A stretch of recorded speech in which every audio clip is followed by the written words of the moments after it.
When Marc Marquez returns to the pits and gets off his Repsol Honda, the first person he will speak to is this man, Santi Hernandez. Marc and Santi have worked together since 2011, and in that time they have won 7 world titles, took 75 wins, 124 podiums and 77 pole positions, making him the most successful rider crew chief pairing since Valentino Rossi and Jeremy Burgess. But what makes them so special?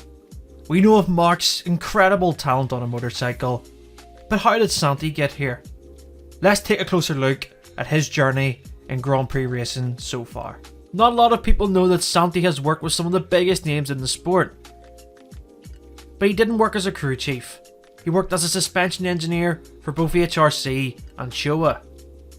He started working with Alex Crivillé in 1999, and he was successful straight away as a Spanish rider won the World Championship for Repsol Honda.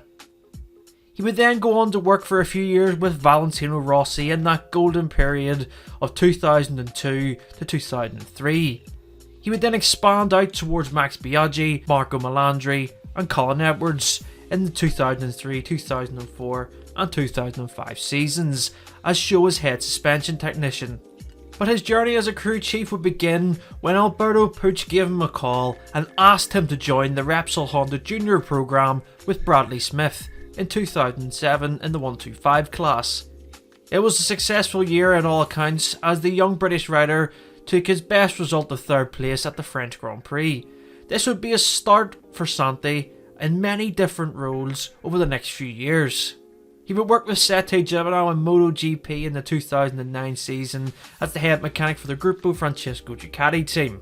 However, that team would only make it to round 8 before having to leave the sport due to financial issues.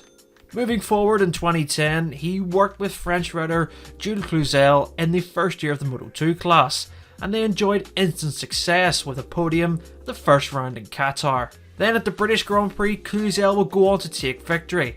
However, in the 125 class in 2010, a certain Marc Marquez was starting to win, and he would win his first world title at the end of that season.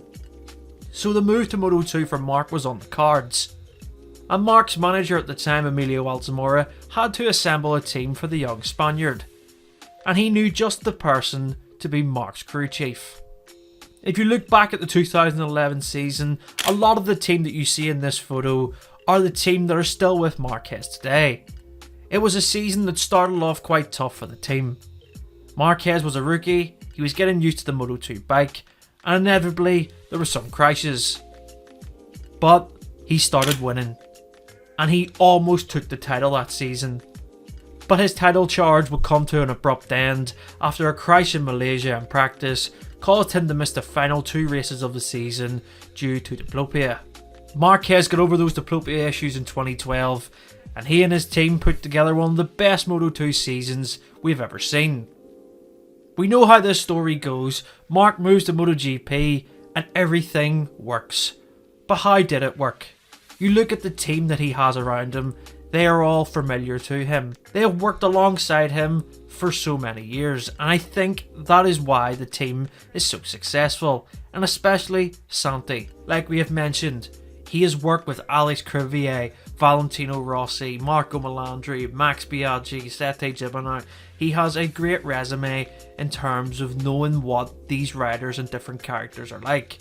And I think that's why him and Marc work so well together. I think that there's a great understanding between everyone in that circle, and that is why they're able to overcome very adverse situations. For example, the 2016 Honda and for in fact the 2015 Honda were very difficult bikes to ride.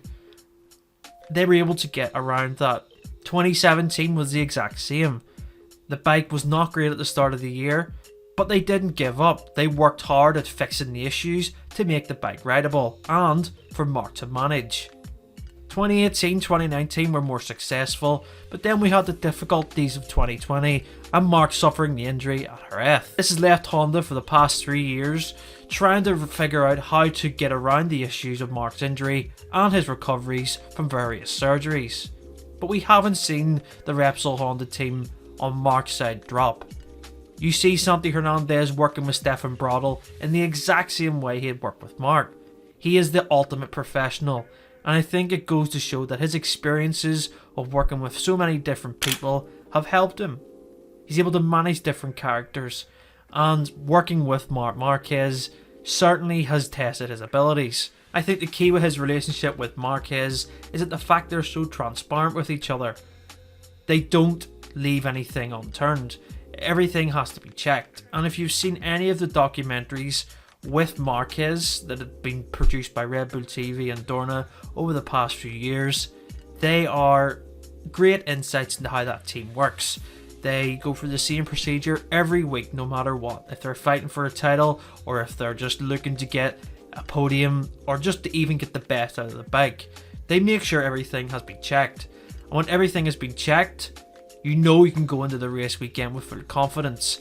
And it's that trust and ability of everyone of why they're so special. I don't think Santi gets enough credit for just how good of a crew chief he actually is. We've heard great crew chiefs in the past get mentioned, Jeremy Burgess with Valentino Rossi and Mick Doohan. Santi definitely falls into that category. He has been able to manage Marc Marquez and keep that relationship on a working and a friendly level, because a lot of the time we see it, crew chiefs eventually get moved on by their rider, but it seems that Marc has to have Santi there for the trust, and I think that is why their relationship is so good. They can work with each other and know how each other work, and that relationship will translate across the whole team. And like we've said, pretty much most of the team that Marquez has with him in terms of mechanics and engineers, they're all there with him still from his Moto2 days. And it's great to see this level of professionalism and also the working relationships that they have translated into friendships. I think that is why Santi Hernandez and Marc Marquez have been so successful in the past. And who knows, in 2023 we could see another world title added to the long list of achievements for Santi and Marc. Well, that's all for today's video. Make sure to subscribe to Christ MotoGP for more content, and we will see you next week in our next video.